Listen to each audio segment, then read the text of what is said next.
The Ulster GAA AIB Club Championship Preview Show with Michael McMullan from the Gaelic Life and me, Damian Donohoe from Northern Sound Radio. So Mal, all the county championships have been done across the province. We have our different provincial or different county winners across it. It now gets into Ulster. I've seen it sometimes for bonus territory for some, and for others it's something that they've been aiming for the start of the year. I know the Ulster Club Championship is something you're as excited about as I am. Here, best competition about, and it's just a pity only last 6 weeks, be over in a shot. But look, every club can put their chest out and say they're county champion, and they're going to play against the best of Ulster and maybe beyond. So what's not to love about it, to be honest? And you're talking about the club championships been over in counties. The Monday clubs are gone for a while. When they come back, who knows? But the scenes are deadly. Yeah, to get ready for them again. The Ulster Championship though is special. Like it's at club level. You know, there's some counties, Cavan, my own Fermanagh, who've never won a senior title. Then you have your own they have the most different senior Ulster Club Championship winners. So it means different things for different counties, but the hunger, desire, I think no matter whether you've won it or you haven't, it's always the same. It'll be something magical to win. Aye, and there's a couple of phrases where the floodlights are still on, and then it shortens the winter, and for fanatics it's something to talk about every Sunday, every Monday, and until the next weekend. So good times. Yeah, absolutely. So talk to me, standout moments so far this year, as the teams got themselves into Ulster. What has been the standout moments for you? It's maybe recency bias, but going on the pitch after Loughmacrory winning their first ever title, I was taking a wee video for social media and it was just colour everywhere. But I said it in our podcast the other day, 2 women hugging and crying, and I thought this day would never come. And were they relations, were they grannies, whatever they were, but just that's what encapsulates everything. And the fact that Loughmacrory had came from never even being in a semi-final to going home with the biggest prize in thrown football. That, as Kieran Meena says, he watched the bands going around and hoping that they might walk behind it someday, and here's O'Neill Cup heading towards Loughmacrory. So, and then obviously Madden was part of that same equation, and probably to double up on that was, I think it was McCoy had a thing up last night on Twitter where the Madden boys landed into Loughmacrory and they're singing "We Are County Champions" at each other. So the question is, will they make it to Ulster final day against each other? Be crazy, wouldn't it? And yet not unprecedented. Could happen. It can happen. Kilcoo and a few teams will have something to say about that, but just even the fact that the 2 clubs are celebrating, you know, it's mental. And that probably sums it up. It's maybe something you don't get in a county game. It's not as intimate, but last weekend was special for those 2 clubs. And they'd fall into that. They're probably in bonus territory at this stage. Kingscourt Stars from Cavan would look at it in bonus territory a wee bit. Their experiences in Ulster haven't been great over the last few years. They got a heavy trimming last time in 2015, but the moments after they lifted the Oliver Plunkett Cup in Cavan, Joe Dillon, who picked up the man of the match, his story, his journey to get to winning that senior final. He was taken off in a county final. He missed another one through injury. He's had a horrid journey of injury. Even this year, he didn't feel like he was going to be able to play. And then come June time, the body felt right to give it a go. And for him to put in a performance like that against a team in Gowna who had hammered them 2 years ago in the county final, very, very special moments. And I suppose they're the moments that we love in the GAA. It's the personal moments. It's the personal journeys that get them to those points. So those are kind of big things. Then to see a special talent like Jordy Morris and that free he scored in the county final. It was the first free that I had seen him take in the county championship in Cavan, off the ground, damn near on the sideline, putting it down. You're kind of going, geez, where's he going with this? What's he going to do? And some of the footage fans got of that one from behind was a spectacular moment. But it was one of those moments that give real belief to a team that was beaten by 17 points in the county final 2 years ago to come back and win it comfortably this year against Gowna. So yeah, full of big moments. Funny, I did a feature with Kingscourt during the year and asked Pat Faulkner just about his history, and he says, look, he named 3 teams above Kingscourt that would win it, and he says we're sort of in the dark horses category. I remember sending him a screenshot of it, and he just had a wee thumbs up back. So, I don't know if he was playing psychology or not, but he's a happy man now. They've got another championship. Yeah, absolutely. And the Stars, when they come down, they're always capable of winning the championship. So, but there's loads of stories around the province about that. Oh, clear. But that again, that's why we love it, because of all the stories in it. So, yeah, absolutely. So I suppose to start off looking at the Junior Hurling Championship, which started last weekend gone by, the Trua, the Monaghan champions, getting the better of Oma back in the competition for their second year in a row, I think.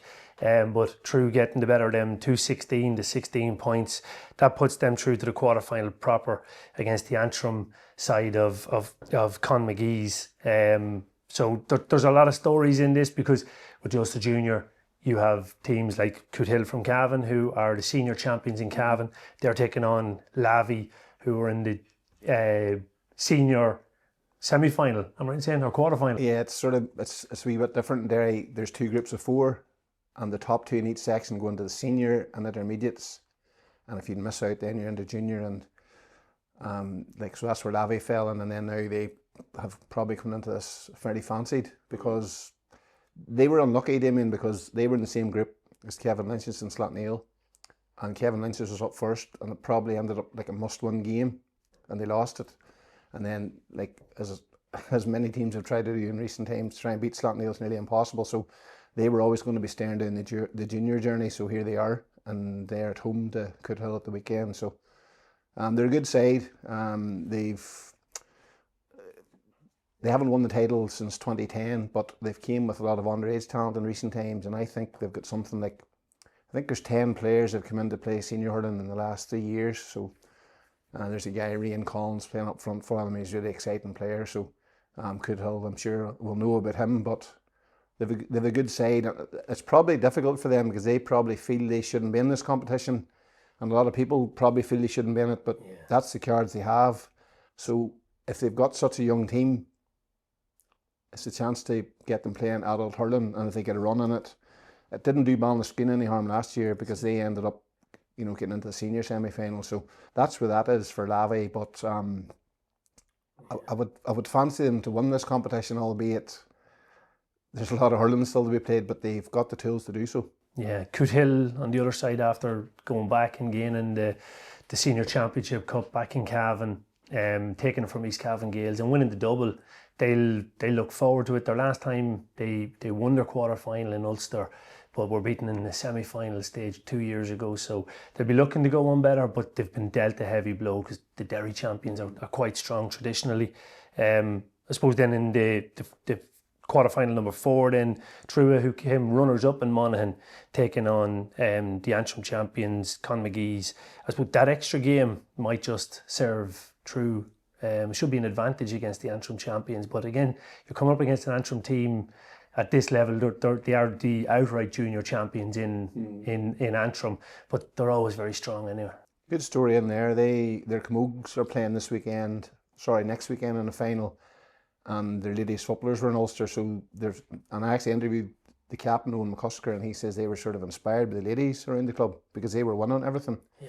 Now, they won the intermediate football championship a couple of years ago, but hurling wise, I think it's something like 8 weeks where they had hurling only when the football ended, and that's what they were saying. They've got a chance to play regular hurling at training, and I think the semi-final against Gortnamona was a turning point for them. So I'm not sure what was said at half time or whatever, but they came out and they never looked back since. But it's easy saying your favourite's going into a game.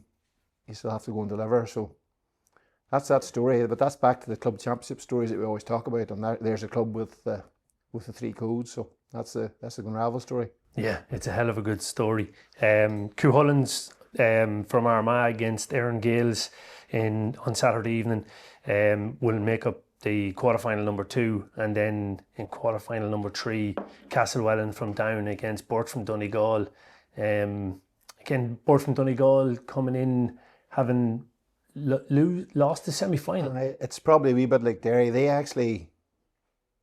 beat Setanta last year in the senior final, but the way it works, Burt lost the semi-final, and I think them and McCool's were supposed to play in a playoff, but I'm not sure exactly what happened, but that didn't take place, so Bert are now representing them. But like Conor Gartlin scored 1-8, like he's a leading player for them, and the fact they were in the champions last year tells you that they're going to be a fair decent animal for anybody to get stuck into. Yeah, won't be just as straightforward for Lavi in the end. There could be a few big hitters still in that championship. Oh, here, sure. Well, will we wait on the everybody wrote us off statement, will we? But no, that's what I say. That's the angle they're coming in from, and you touched on Cahullans. I think I'm not exactly sure what way the Armagh Championship has been organised, but I think that's maybe the first time there's been an intermediate championship. So Cahullans, I think they beat Killeavy. So again, they'll probably be favourites against Erin Gales, and that's this weekend. So there'll be a few fallers even in the first weekend, Damian. Yeah, as there always is. Everywhere. As there always is. Okay, moving back to football, to the Ulster Junior Championship. The first round game took place last weekend in Kingspan Breffni. It was Muncher Connacht from Cavan getting the better of Ardglass, the Down champions. Big win for Muncher Connacht, 6-19 to 10 points, making a bit of a statement. The Down champions, I suppose, maybe coming in with a little bit of a different mindset. I'm not sure if they were really, really hell-bent on going to win it. They only had a 9-day turnaround, I suppose, and that can make a big difference when you're going into Ulster. You have to celebrate your championships, you have to celebrate your victories. Muncher Connacht had 3 weeks to prepare for this game, so might have been just the advantage they needed. And they're probably looking over their shoulder at the Arvas and what they done and thinking, is that going to be us? Yeah. So you'd imagine that would be the conversations, and then, I don't know, like Ardglass, as you say, was it 8 or 9 days? It all depends. We're not in the bubble, so we don't know, but you'd imagine. I saw some of the footage, some of the goals were just emphatic. Yeah, and particularly young Ryan Wannery, a really exciting player, played county minor for Cavan in 2024, and played right up until that All-Ireland B title. Got great development going through that. His pace, his athleticism is causing problems. Endo Shea up front is a real live wire, excellent on frees. They've been hitting. There was actually one game where they hit 9 2-pointers in a game in the quarterfinal of the Cavan Championship. So there's plenty of scores on Stephen McGovern's side. He likes to set them up to go on the attack. So 6-19, not really a big surprise from them, but it'll get tougher as this goes on. I suppose their first game since that will be against Clonmore, the Armagh champions, and that'll be a stiffer challenge in the Box Athletic grounds. Yeah, well, Clonmore came through. I think they needed a replay to beat Middletown, and like Middletown, they could end up doing the double with football and hurling. So will that stick to them? You would imagine it would. But like you're touching on the Cavan side of things, the fact that Dan, Drumlane, all those teams have been there before, so Clonmore know what they're up against, but they're at home.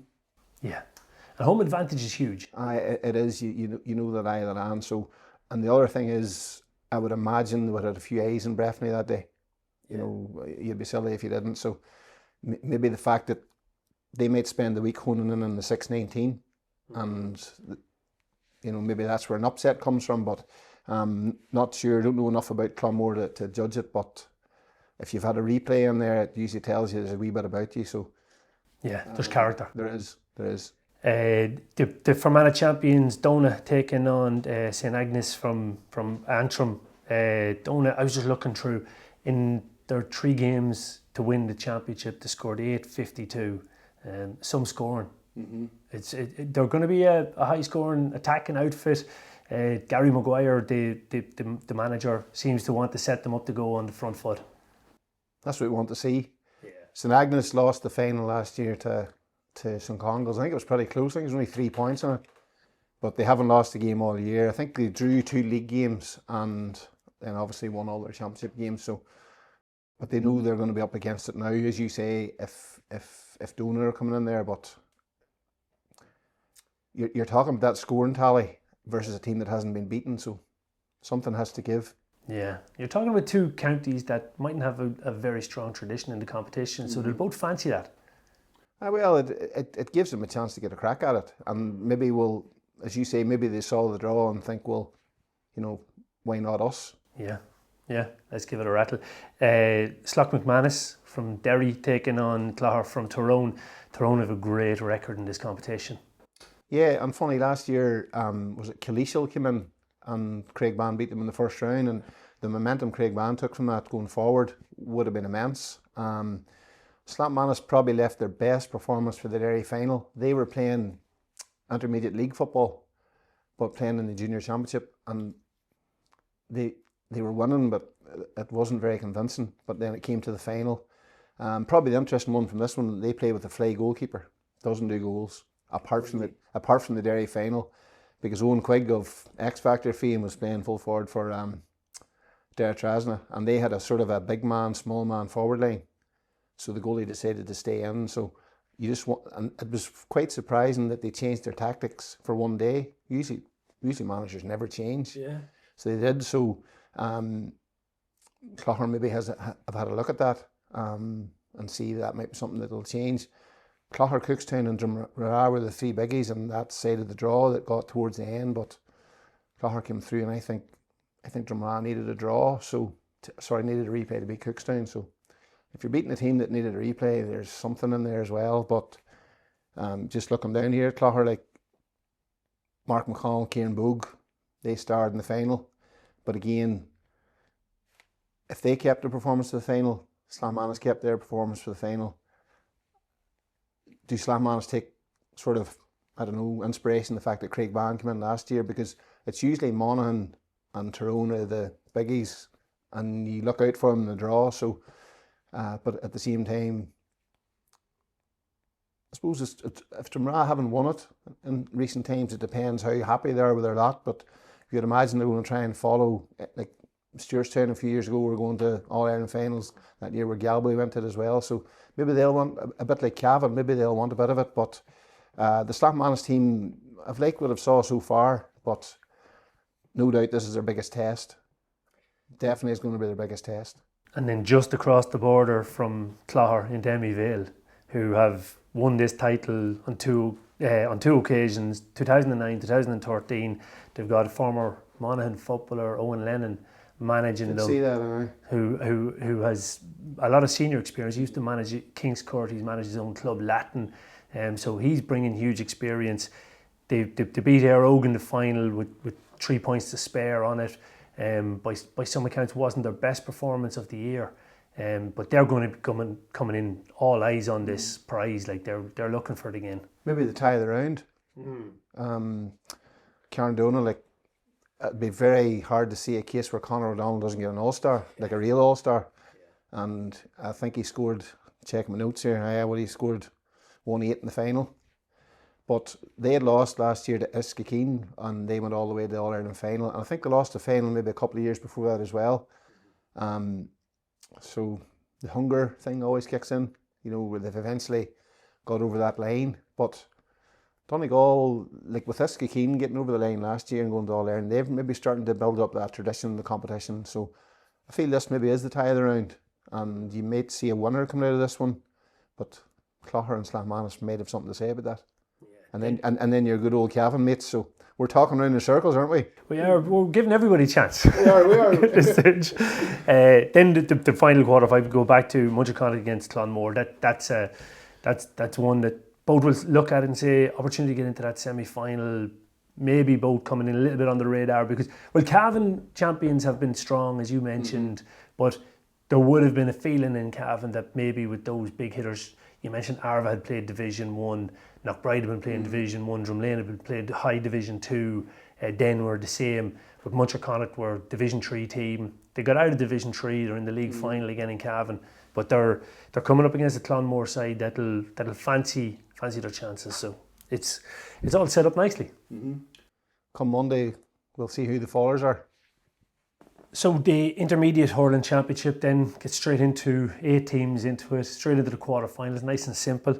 The first quarterfinal from Anna Lisbela against Derry Swatra in Brewster Park this weekend. Lisbela, big hurling club, big tradition. At one point the only hurling club and maybe still the only hurling club in Fermanagh. So, but they're going to come up against a Swatra team that'll fancy their chances. Yeah, a repeat of last year's game. Swatra won it. Not sure how many county players Lisbon have, but it's chatting to Jerry McLaughlin at the launch, and he was saying that's, you know, there's a lot of them, and that's a big start. There was 14 at one of the games this year. There 14 you go. players. Like, they're playing at that level. Now, Swatter this time last year had a full deck. James Friel, who be their long range free taker and good hurler, he's out for long-term injury, so that changes things. But they've really improved Swatter over this past few years. As their captain, sorry, he's not their captain, it's Tiernan Walsh said to me after one of the games that, like, a few years ago they had smallish numbers at training.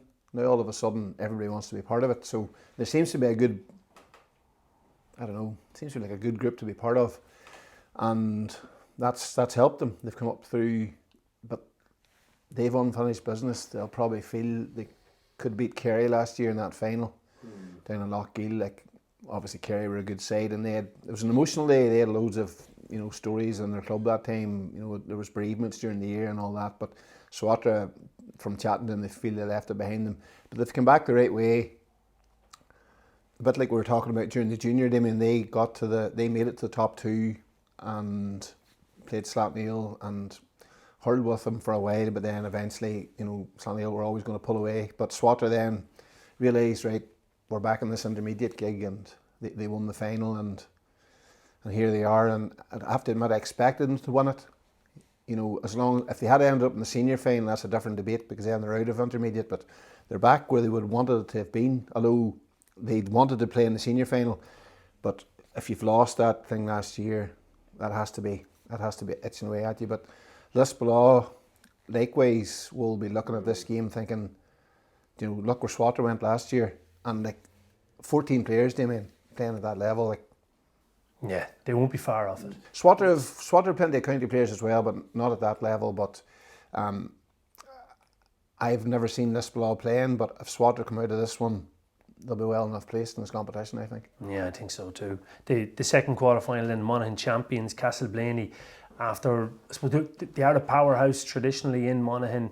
They've been really put to the pin of their collar. Inishkeen really asking questions of them again, been asked by True as well. So their game has had to be upped in the last few years. They won an All-Ireland junior title a few years ago, and that was an experience that within the club they said it brought on another generation, and they're keen to try to go one better on it. So they're coming up against Middletown from Armagh.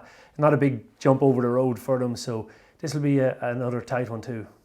Yeah, 7 in a row I think Middletown have done, and I remember being at a final up in Corrigan. They beat Lavey 2017, and a wee bit like Lavey are now, they missed out on senior, so they were setting themselves as a target to win the intermediate. And I just remember that day Middletown were bang on.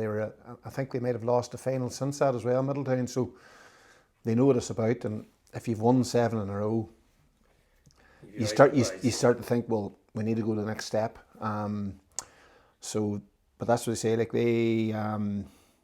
Dean Gaffney scored 13 points in the final of Armagh, but I remember chatting to one of the lads after last year's final when they won 6 in a row, and they were on about trying to push on. So now's their chance. They've won the 7, but if you've won it before and if you lost the final before, you've saw both sides of it. So, but again, Blaney, as you say, if they're looking to push on, and I remember Monaghan were in Croke Park, so I'd imagine there's a few of those boys who were playing that day as well. So the Laurie Maher success a few years ago, yeah, there'll be big tie here, and it's in Castleblaney. So yeah, a proper home ground. Yeah, there'll be no welcome mat put out, I can guarantee you, for Middleton. We put them in the wee change room, do you think? Exactly. The Foz are very good at that. Turn up the heat. Exactly. Make them I'm sweat. making that up, by the way. I have no idea.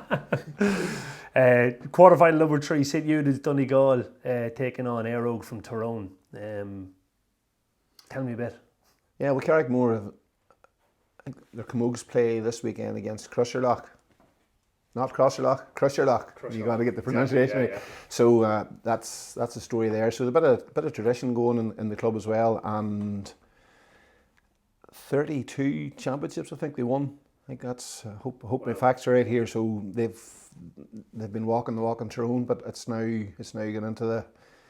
But St. Eunan's lost the senior final to Setanta, so that's how they've ended up here. Whereas Burt lost the semi-final, so then they they got into junior. So that's the story. It's a wee bit like Derry. It's a wee bit complicated, but again, they lost the senior final. Carrickmore, with the Camogues going, I think they had a minor success as well in Camogie. So again, club's thriving. It's back. It's the same as the Unravel thing. You know, where everybody wants to get on the road every Sunday. So this one here, but again, I remember Aero played Setanta in Owen Beg in an intermediate final a couple of years ago, and it was a real cracking game. Setanta came through in the end, so maybe that's something they'll see. Like if you won that amount of county titles, you're starting to look over the fence at something bigger. So, they'll be a contender too. They will indeed. I'm going to butcher the name here now again, but anyway, Glenariff. Glenariff. You got it. You got it. Wrong. I went the wrong side of it. Glenariff against Leitrim from Down. Glenariff from Antrim. Technology teacher in the school I used to work in, he used to always say we call it Glenariff in the summer. So I don't know if that's true or not. So, are they good at hurling up in?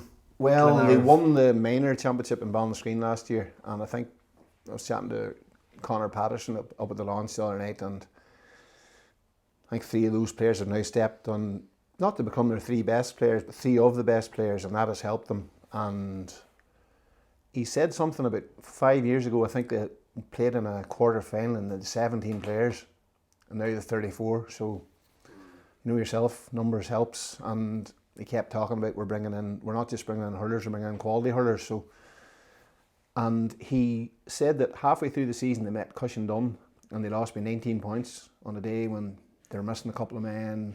It wasn't a great day, but he says, look, no excuses, hurled off the pitch, and sort of a turning point of sorts. They haven't lost since, and I think they made a beat Cushendun in the group stages of their championship. So, and the thing in Antrim, because St John's have now been the 4th team to really challenge for the senior championship, the intermediate one's been quite hard to win, and it's one of those things where anybody can beat each other in the day. So, but Glenariff have come through that one, and they're out against Leitrim. Big clash too. Yeah.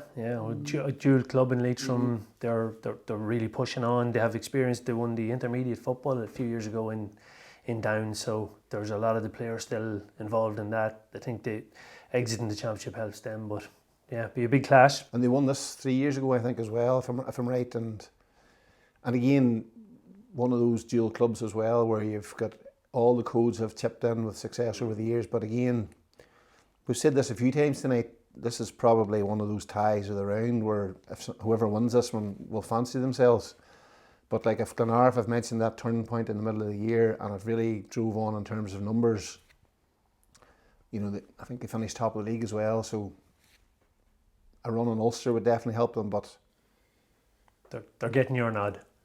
Possibly RI. Intermediate club football now.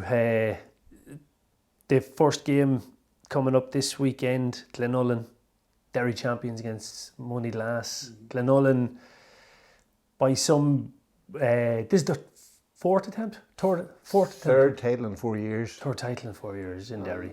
I suppose people are wondering why this Derry have changed their structure so many times. And Glenullen wanted to get out of it, but they're here now. And last year they made the semi-finalists promoted to the senior, but Ballinderry beat Glenullen, and then Ballinderry went to Croke Park, so that's the margin. But no, they had a really good final with Fore Glen and Derry, and they have a fairly potent inside forward line. Conrad Mullen, Donohoe Kane, and Ryan McNichol. So that's been their sort of. They've loads elsewhere, but that's been a lot of it's come through that, and then they've obviously Neil McNichol and Tarek Bradley at midfield, which is a formidable enough midfield when you think that was Fore Glen's biggest strength in the final. But if you look at Moneyglass, I think Colm Duffin at full 40 had kicked 6 points. So Moneyglass have that same thing going the other way.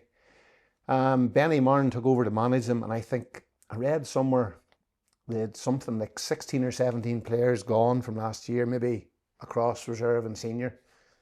So sort of a rebuild with youth and all that. So to have come through and won the championship is huge. It's huge, and you know they had a few tragedies within the club, and I remember seeing the emotion afterwards where, you know, they were thanking people in their speech and remembering people. So, and then their ladies are obviously in the Ulster as well. So it's a trend. We've talked about it a lot where there's two teams in the same club, and Moneyglass are like that as well. And now Glenolin are at home now at Owenbeg. So, and obviously you're talking about Owen Bradley. I was just before we started recording, and Evan Crowe picking him up that day in the Ballyhaise game. He's now the impact man. Michael O'Keefe, the manager, he calls them the bomb squad. He's a couple of men they take off the bench. So Skinner's one of those type of players. So they've brought in quite a few young players. Their underage teams are playing at Grade A now, but then again, Moneyglass are coming into Owenbeg off the back of winning their own title. And Michael O'Keefe, who manages Glenolin, he won an intermediate title in Antrim with Tiernan Og, who beat Moneyglass in the final. But I wouldn't even try to guess how many players are still there if there's such a turnover. But sort of a derby game too. A lot of them would have went to school, like Tiernan McCormick, who plays for Moneyglass, would have played McCrory Cup for Mahara. So there's loads of links, and I think there's family links as well. Neil McNichol might have cousins in the other team and that type of thing. So you can never have a club championship without family links. Sure, you can't. It's a local derby. Local derby. The Glenolin lads will be looking though, they see themselves as a senior team. They'd be looking for big silverware here. They're looking to go all the way. And it's their 100th year. They've got a gala dinner coming up now, and and just to have the senior team as champions in that year is a big thing. But like I keep referencing this Ballyhaise game because it was so good, and the fact that Cullyhannon won the All Ireland. They're bound to be thinking that way. We could have. Now they have another chance, but if they don't get out of Owenbeg, they won't have another chance. But I fancy them to win it, this game. And then after that, it's up to the way the championship goes after that. Yeah. After that, if they win, they're taking on Sarsfields in the quarterfinal. That's a week later, so a quick turnaround, and once you're on the horse, it's keep holding on. Yeah, and Sarsfields had beaten St Paul's in the Armagh final, and like Andrew Murnan, I remember watching a video of an Armagh final on YouTube, and Murnan was just unbelievable. He popped up everywhere, but they've just got into a real rut of losing finals now. And was it Michael Stevenson? He came off the bench. I was doing a wee bit of research today. Like, he scored 1-4, and that effectively won the game. So they had won the title, Damian, I think 15 years ago. So here they are back. But again, I'm sure they'll be hanging out of Owenbeg this weekend. You'd be silly if you weren't. Watching every opportunity. Maybe somebody's watching one team, somebody's watching another, and start to take notes. So, yourself from being involved with teams, that's probably the way that rolls. Absolutely. The quarterfinal number 3 then, Carrickmacross taking on Niamh Columba from Donegal. Carrickmacross, I suppose, a mad stat in Monaghan is that now they'll be the only town team competing at senior level in Monaghan. There was no town teams. It's all rural clubs that get up there. So they're very proud of the fact that they've was that on the back of Ballybay? Was that the? Yeah. So they're a lot of Ballybay it'd be considered one of the small towns or a village maybe in it. But they're the Carrickmacross lads. I suppose when you have players like Stephen O'Hanlon in your side, there's a lot of pace, a lot of quality there for them to push on. They were favourites going into the county final. There was a good bit of pressure on Carrick coming into that game, but they handled the pressure. They came away with an 8-point win on Saturday, and they'll be looking at Monaghan's record in this intermediate championship as very strong as well. So they'll be kind of saying they'll want to go one further. Yeah, and they're up against Niamh Columba. I think some of the lads were at Inniskeen. I think I heard somebody talking last night, the presser, that they were down, had eyes on it. So they had lost something like 3 intermediate finals in the last 4 years, something like that. And I think the biggest problem they had was they didn't perform. And I says to their manager, Brenton Doherty, so what changed? And he says, we didn't do an awful lot different. But we sort of tried not to put pressure on them, because if you've lost all the finals, you're thinking, when's it going to change? But they got a couple of lads back from America, Philip Doherty, who would have been on the Donegal panel, and Aaron Doherty. So he seemed to think that everything came together just at the right time, and then they came with their performance to win it. And their ladies won the championship the same day, and his brother was managing them. So, and John Joe Doherty, another brother. So loads of family connections in there. But as I say, they've got that job done now, and I'm going to say it again, the Monaghan Donegal game is another crucial one that could decide where the cup goes.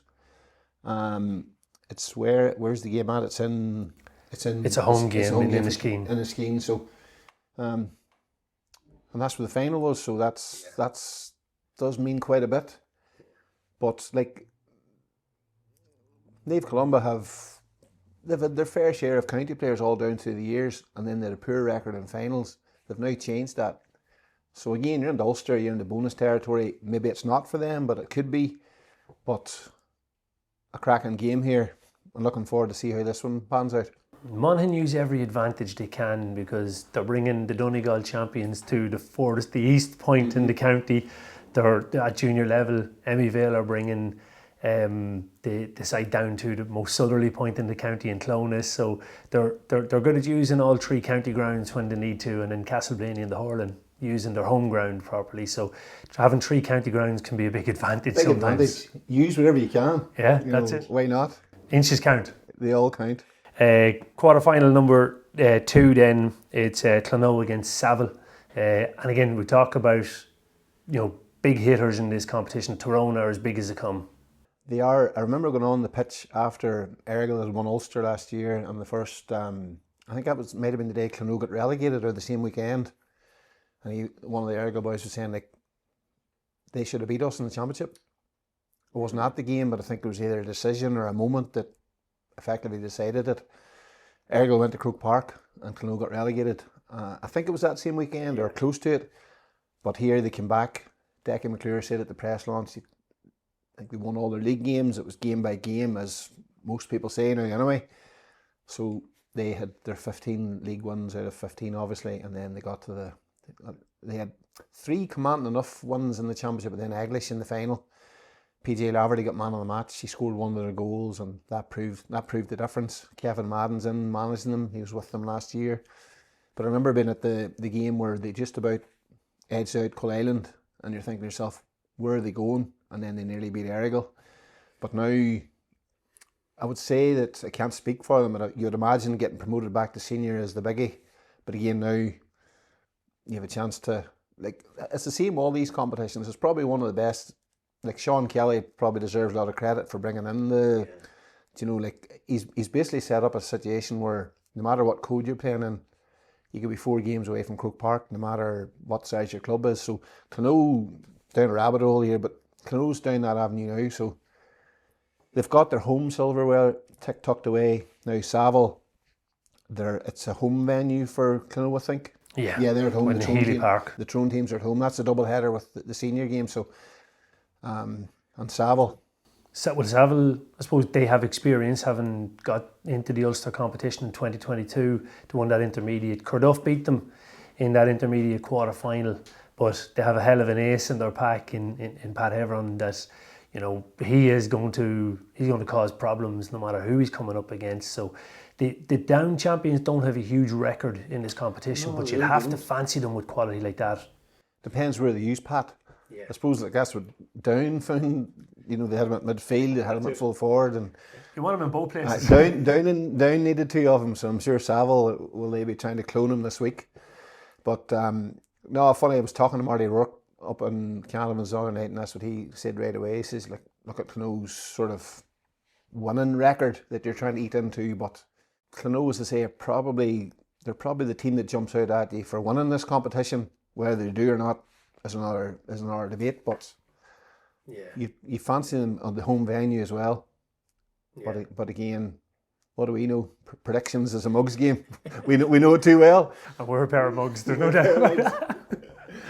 The other quarter final then is the Cavan champions Cuchulains taking on Irvinstown in Kingspan Breffni, a home venue for Cuchulains, managed by their own clubman Niall Lynch. The ace in the pack is Niall Carlin, who's had a brilliant couple of seasons for Cavan at senior level. He was captain of the Cavan under 20s when they got to just the final, narrowly beaten by Tyrone. Gets all the big marking jobs a lot of the time too. Yeah, and then at times, like in the county final this year, they decided not to give him the biggest marking job, in Caoimhín O'Reilly, who was from Butler's Bridge. They put him on to Fintan, the younger brother, who stepped back. He then stepped back off him, and Fintan played a different game. Nobody really beats Niall Carlin for pace, but he played a different game and kind of kicked over him, which was a really interesting one for him to see. But Cuchullins have been constantly in the conversation since probably about 2017, 2018 actually. That's what Philip Smith said last night. He says we've just been so close so many times. Yeah. I think he said something like it was nearly now or never. So you're from Cavan, you'll know. That's it. And the quality within the group, like Philip Smith is a former county minor, county under 20 player. Turlock Farley the same. They've got loads of quality. They've got the McGee brothers and Brian and Niall. Brian, big man, played county senior under Matty McLean for Cavan, was the free taker for Cavan. They've Evan Doughty, who's probably their talisman up front, that does an awful lot of their scoring.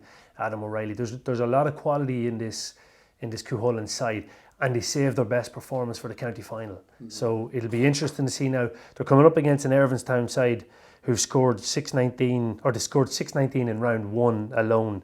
They're high scoring. They won the county final by 10 points. They were very comfortable really in Fermanagh. So it'll be interesting to see. Like Irvinstown is a big GAA club. Remember, it used to be an inter-county grounds, and there's an awful lot of history about it. And I'd imagine jumping on to that success that they've had at intermediate, they'll be coming out into Kingspan Breffni with no fear and no real pressure on their shoulders. So Cuchullins will go in as favourites. The intermediate champions in Cavan have been quite good. Mullahoran got to the final in 2018. Ballyhay is very unlucky, obviously against Cullyhanna. So Cavan intermediate champions haven't been bad at all in the last few years, but they'll Cavan champions Cuchullins will probably go in as favourites, but Irvinstown. Do you think we'll put Carlin and Josh Largo Ellis? Did you hear you talking about pace there? Yeah, well, and by the sounds of it, that could be a middle third battle. With Largo Ellis, he's got so much pace as well. Saw him playing Sigerson like he's a flyer. So when you talked about pace there, I was just wondering, is that going to be one of the? Yeah, I'd imagine that's going to be the matchup, and that's going to be a matchup that'll be worth the entrance fee alone. It's going to be a brilliant battle between them because, well, Niall Carlin picked up David Clifford this year, so that's kind of the tasks he's been given. So Largo Ellis and him would be a hell of a good battle. David Clifford's, he's a fairly good player, isn't he? I've heard of him. Yeah, he get on most teams. Okay, Senior Hurling Championship. 4 teams into the semi-finals. Slaughtneil, reigning champions, and they're taking on last year's beaten finalists, Portaferry, in the Boxhead Athletic Grounds in the middle of November. Slaughtneil, powerhouses, and they go into this competition expecting to win it. Definitely, they're champions. I suppose they have been the success story of what they've done in Ulster, but I think it's just the fact they keep bringing new players every year. That's been something I've said all along. They just keep producing 1 or 2 every year. Now, Conor Coyle and Sean Cassidy would be central defenders for them. They've missed the Derry Championship, so that has been a concern for them. But they've got Chrissy McCaig back, who didn't play hurling last year, and he's been playing like at full forward, and he's actually a very natural hurler. Maybe people wouldn't have been familiar with him playing hurling, but he playing in a full forward line with him and Brenton Rodgers and Shay Cassidy. So that's a wee bit like Glenollan footballers. They've got an inside trio that take a bit of watching. So, but at the same time, Portaferry had them in all sorts of trouble last year, and it came with a bit of a late rally. So. But Portaferry, they made 4 in a row. They're back. Yeah, won the final by 9 points. Niall Fitzsimons 5 points. Their talisman though, Cathal Coleman, won 8. I suppose they're going to be coming back with a little bit of revenge on their mind. They can probably go into last year's saying that they may have been underestimated a little bit coming into the Ulster Championship, but they're not going to be underestimated this weekend. I think last year it was this whole Slaughtneil cushioned all blockbuster, so it took over everybody's narrative for, I don't know, days, weeks, whatever. But Portaferry were so dominant for so long in that game, and you nearly felt as if Portaferry is going to win this. But if you've won 4 in a row, you have to be saying to yourself, they're Ulster contenders. Tom McGrattan hasn't played. He got injured playing for Down, would have been their main scorer. One of Slaughtneil's main scorers last year, Jack Cassidy, he's away trying to be an American footballer. He's joined the Charlie Smith sort of school of going kicking. So there's changes on both sides, but again, Stanhill have had a wee bit of a layoff, and then they got knocked out of the football, so there's a couple of weeks where, you know, they've had a sort of, like, it was a disappointing defeat to Newbridge, so mentally you have to sort of come away from that and then get stuck into next game up sort of mode. But they'll know what they're up against, but so will Portaferry and a Dingduster game here. But as champions of the competition, you'd imagine they're going to be favourites. They've got a good hurling team, but again, you have to beat Portaferry. You can't talk about being favourites unless you win your next game, and Portaferry will know that. And revenge, don't know if that'll be the word, but I'm sure ambition is probably the word for Portaferry. I feel that they've got a team that could win the Ulster title, and you know, they've got a good sprinkling of county players, Owen Dahi-San, so and the guys you mentioned there. So we'll have to see. Yeah, it won't be far away. The second semi-final then is Donegal champion Setanta against St John's from Antrim. Any team coming out of Antrim going to be respected. They're probably going to come in as favourites into this one. They are going to come in as favourites. Sort of, they've been to umpteen semi-finals that they've lost, but they've lost them by a whisker. Deserve immense credit for keep coming back. The core of a team that kept coming back for 10 years with no medals to show for it, and you sort of wonder, is it going to happen?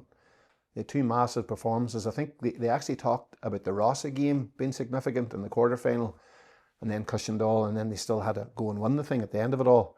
So they're going to go in as favourites based on the performances they put in this year and also over the last decade. For Setanta, they face a really difficult one. They've had 12 weeks without a game. So whereas in Derry and Antrim, it's football week, hurling week, vice versa, and teams have to learn to balance that. Whereas in Donegal, they play the hurling and then it's all the football. Now, they're probably a wee bit like Derry. They've more football clubs than they have hurling. But it leaves Setanta and St Eunan's and Burt sort of, you know, how do you bridge a 12-week gap if you're playing a team like St John's, who are bound to be in the crest of a wave? So that's difficult. But the thing is, they lost their title last year, Setanta. I remember chatting to Mark Allen about it. He said, you know, we lost that title. And it's not that they had to go back to basics, but if you've lost it, you have to go back and get it again. So the difficult thing for them is, like, I remember watching the one I referenced earlier on, where they played Carrickmore in the Ulster final in Owenbeg, a real clinking game, you know, and like they've really progressed as a club. And like Decky Coulter, he's trying to bring in that new thing where you're bringing in hurling at primary school, so they're trying to build it all over their club. But again, the problem they have now is they have a senior team that's been really consistent, you know, producing players to the county team. Like Josh Connolly McGee scored 2 goals to win it was the difference in the final. But the thing about it is, they're going in with 12 weeks, Damian. I don't know how you... Very hard to start the engine up put again your and coaching have hat it on. warm. What do you do there? You know, like, you've been involved with teams. What do you do in 12 weeks versus St John's? So that's tricky. Yeah, chances are they've been let off, they've been given a break and told, right, we'll pick this up again in 2-3 weeks' time and get at it. But they said they've been playing challenge games, but like St John's have been really peaking for those 3 games I touched on. So it's a difficult one for Setanta.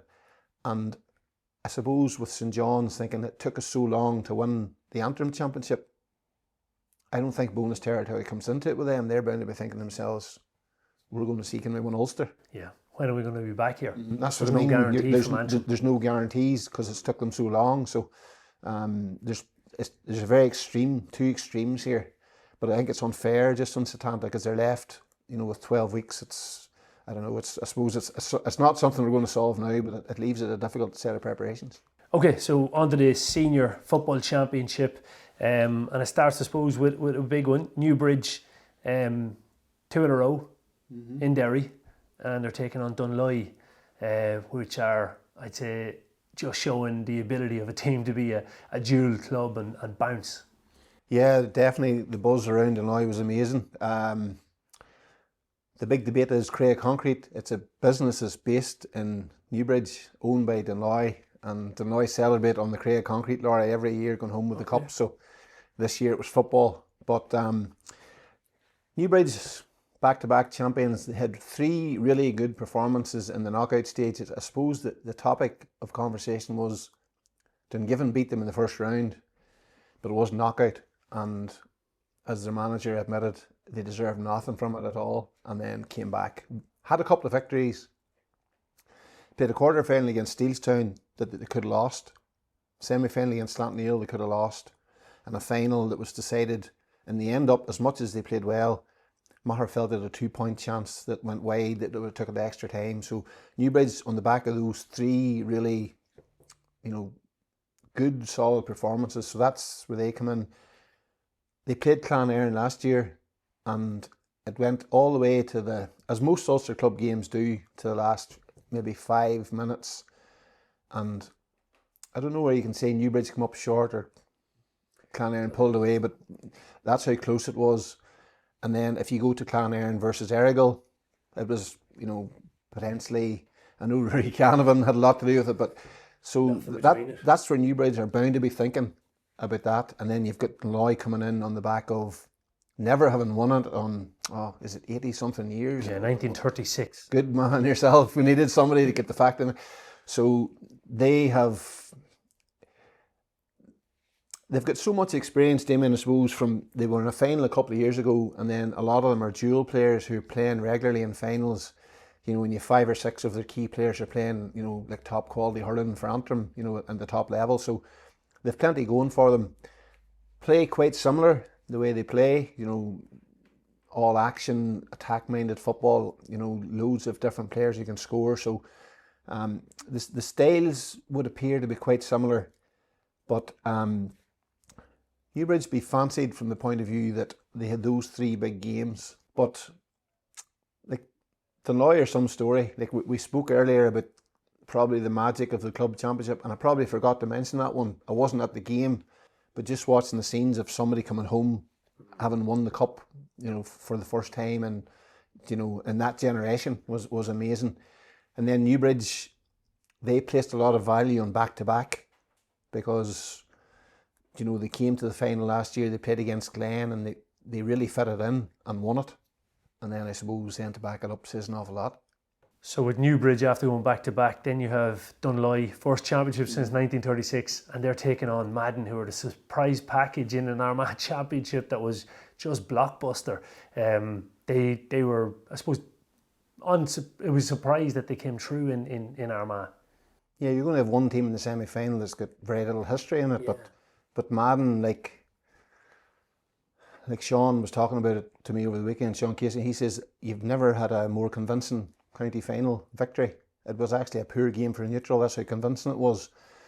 And I suppose Darren McMullan was amazing, just assists, 3 points, and always on the ball. So I was chatting to Sean about it, and he says they had the crux of a team that maybe took 6 or 7 guys through from an under-16 team, and they all stuck together. And then above that, they had a team as well that was, maybe it wasn't meant to be, maybe a really successful team. They only got a couple out of it, but out of those 2 teams, they have a spine. They have a spine, and then obviously, I think Cullyhanna beat them by a point in the group stages. The first game possibly came back and won it, and what a story! Like even the Grimley story, like everything, and then the guys rolling into the Lochmacrory Monday Club. So, it's fantastic. Like Donohoe or Newbridge, if they go in against Madden, it's all brand new, and I would imagine like Mark Hart, Aidan O'Donnell, and maybe a handful of players will be at Owenbeg on Saturday to see what they're going to meet. Yeah, absolutely. Coming then on to the third quarterfinal or the quarterfinal between the Monaghan champions, Scottstown, and then Niamh Connell from Donegal. This is a massive game. To me, this is a huge game in the round. In terms of Scottstown are the most successful club that's left in the competition. They've won it 4 times. They're just utterly dominant in Monaghan. They continue to churn out the players, the likes of Kieran Hughes, Rory Beggan, 10 senior championships as well. So they're coming into this with one eye on this competition, with one eye all the way from the start of this championship in Monaghan. They'd have been looking to win this, and it looked like in Monaghan that they had hit a bit of a wobble. they weren't dominant at the start of the championship. People were saying, oh, maybe the legs are catching up on these boys. But I think David McCaig has, and Dermot Scullion, who we're watching closely in Cavan, because he's going to be involved with our county senior team, and a Derry man, obviously. But they've been very innovative with the new rules, working that halfway line, crossing players over from one side of the field across the halfway line to free up somebody on the other side of the field. Little things like that. Scottstown are going to be, they're going to be very, very hard bet, but if there's a team that could beat them, it's Niamh Connell. Yeah, and like probably the big talking point about the draw, Damian, is that Kilcoo and Scottstown, as you say, the Kilcoo have won in All Ireland, and they're, we'll come to them in a minute, but they're so consistent. But Niamh Connell, I remember saying to a few of the Glen ones, if you beat Niamh Connell, you'll go a long way. It was Kevin Cassidy said that. He says if Glen watch and get past Niamh Connell, and that's what it proved. They beat them by a millimetre. That's what it came down to. So there's the 4 or 5, 4 I think, who have got all 8 medals. Like, that's amazing. Go back to 2005. But then you have Max Campbell, Finbar Rorty and Shea Malone, 3 young bucks who've just come in and freshened it up with a sizable core in the middle. So they've got, maybe a wee bit like Scottstown, the 3 teams within the team. Plus they're impossible to put away. I don't know how you would beat Niamh Connell, to be honest. Like, I think it was Turman had them beaten and Max Campbell scored a goal. Finbar already scored the winning point, and it was literally like it was probably a wee bit like the time they beat a Cavan team, was it Gowna? Yeah. Same sort of idea. And I was listening to on the radio that day coming home, and you're thinking, Niamh Connell's gone, and all of a sudden, I remember Oisín Kelly just roaring into the radio, there's a goal went in here. And it was the same this time. And then against 4 Masters who you know, are starting to make strides as well. I think Shea Malone might have scored 6, 7, 8 points. So the 3 young boys are coming up trumps for them. And a team that's really, really difficult to beat, Damian, it's you need a lot of things, but when you've got that, it means an awful lot. And like, it's in Clonus. A few of the Niamh Connell men have played big games at Clonus, but again, they haven't played a club game against Scottstown. So I give Niamh Connell every chance here, to be honest. I'm not saying they'll win it, because how can you tell? But I give them every chance of coming through this when I feel they have the potential to win this Ulster club, Niamh Connell as well. These are giants. They're 2 giants, and they keep regenerating. That's the beautiful thing about the likes of Niamh Connell, about Scottstown. Scottstown have 4 players who won their first championship, on top of the 5 or 6 players who've won 10. So it's the regeneration with these giants of Ulster club. So I think that this is a heavy hitter against a heavy hitter. I think you'd be foolish to try and call this one. It's a huge game. Going on to then the other side of the draw is Loch McRory, who again, a big success story coming from Loch McRory, taking on Kilcoo. We'll come to Kilcoo in a minute, but Loch McRory, how they developed this team into a team that was capable of winning a senior championship. We know the gauntlet that is the Tyrone Senior Championship, but a huge connection with handball. There's 7 or 8 of the team that have played a huge amount of handball, and they're a huge handball club. How they've used that to bridge the winter, keep the kids coming up, keep the adults coming up. It's a brilliant story in Loch McRory. Paul Fitz has been on to me. Paul Fitz has been up, has he?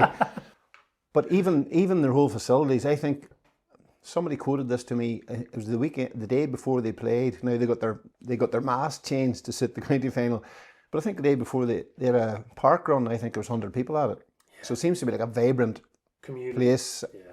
But football wise, obviously, like Kieran Meena said to me that, you know, they're such an example to anybody because they come up from junior and they didn't even win the intermediate. They got promoted, I think, through the league on a couple of occasions. So, but like that story of winning against Trillick in 6 finals in 11 years.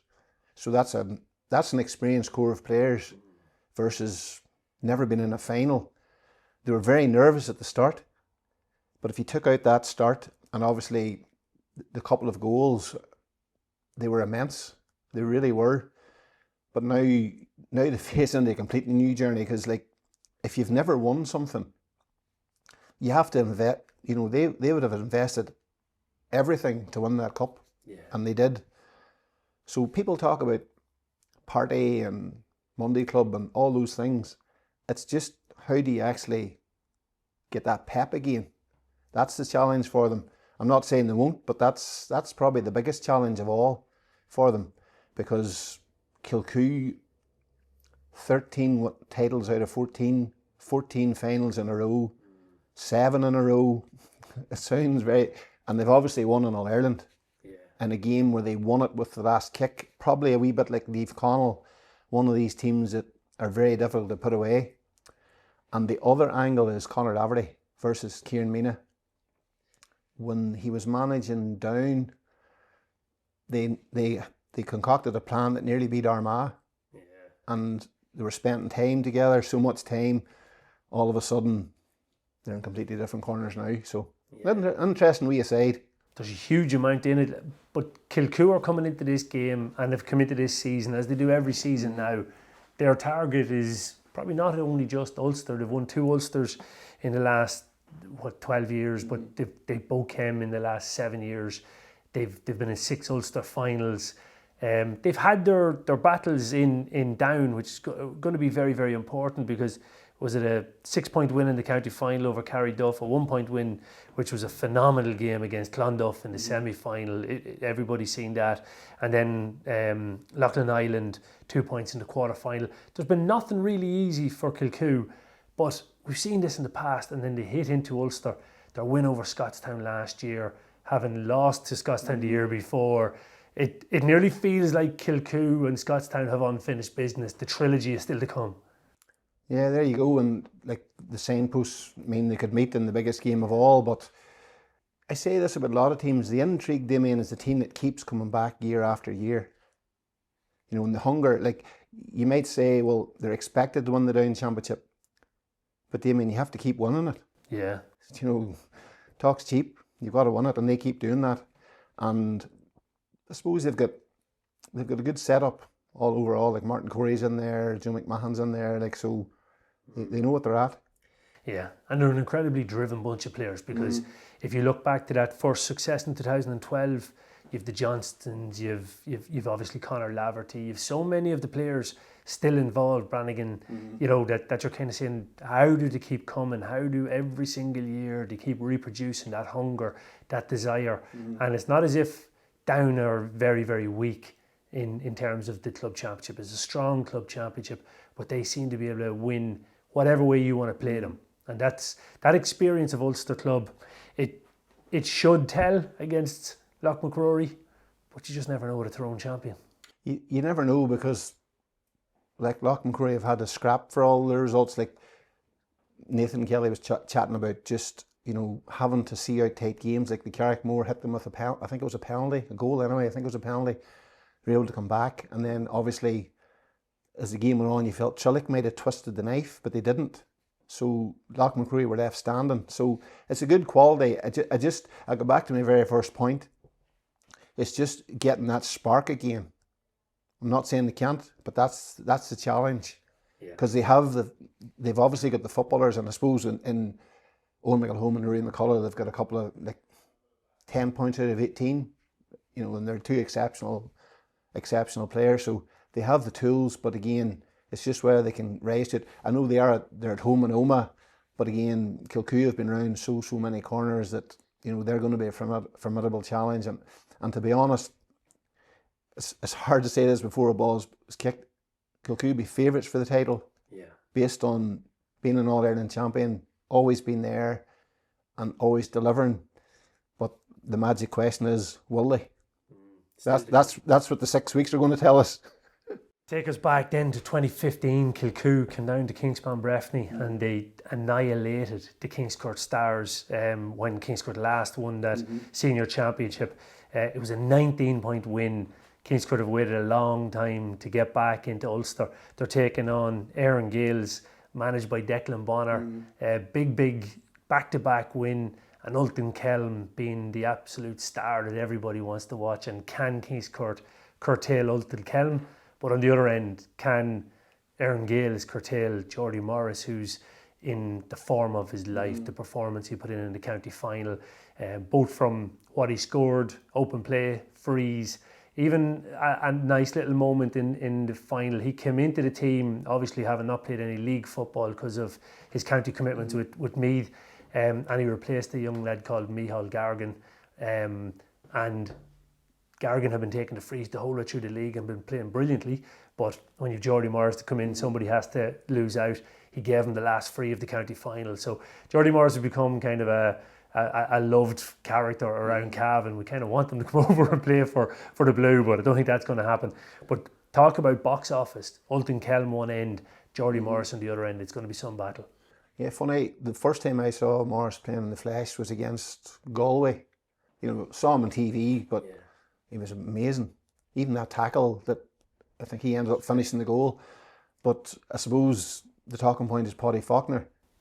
Yeah.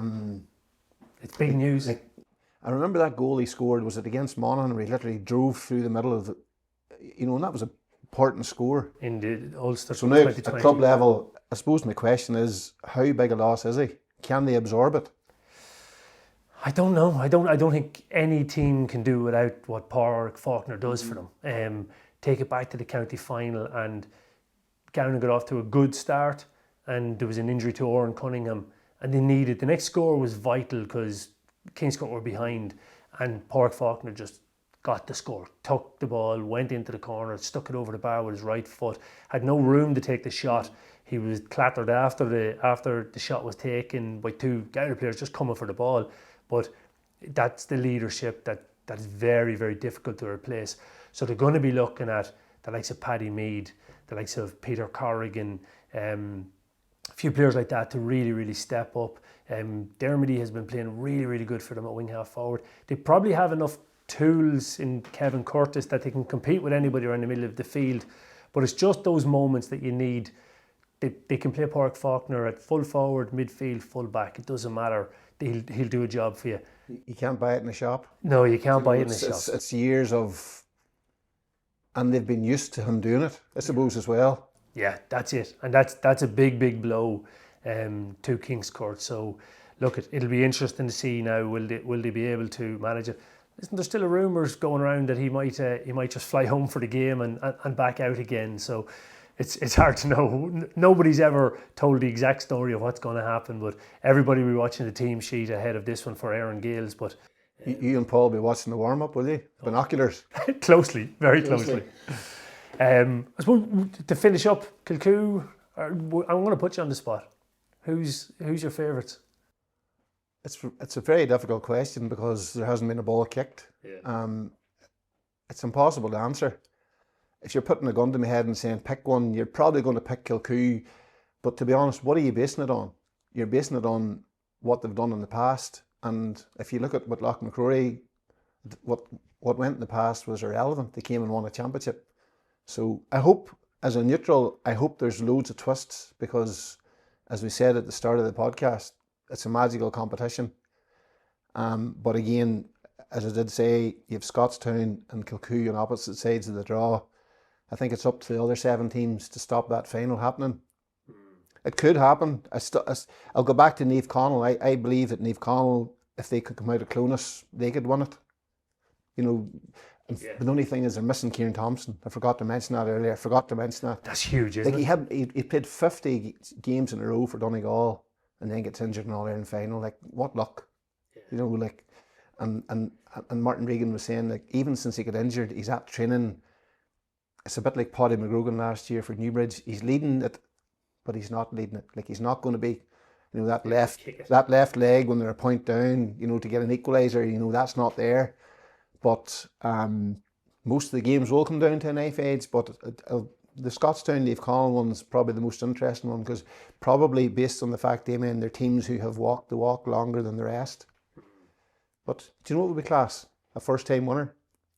Slaughtneil won the championship in 2004 in Derry, were beat by Crossmaglen, and the next time they got out of Derry is 2014, and they were a newcomer and won it. So sometimes that does happen. Guidor, remember, in 2018. So sometimes that does happen. So I suppose the neutral person, maybe somebody looking for a bit of value in the bookies, might be chasing something like that. But Kilcoo are probably the team to beat based on a ball not even being kicked. It's as good as you get. We're both going in blind. Both going in blind. I'm not even going to risk it, so I'll leave you out there on your own. Keep your money in your pocket. Lovely job. For all Ulster Club Championship info on fixtures, ticketing and live streaming, go to ulstergaa.ie.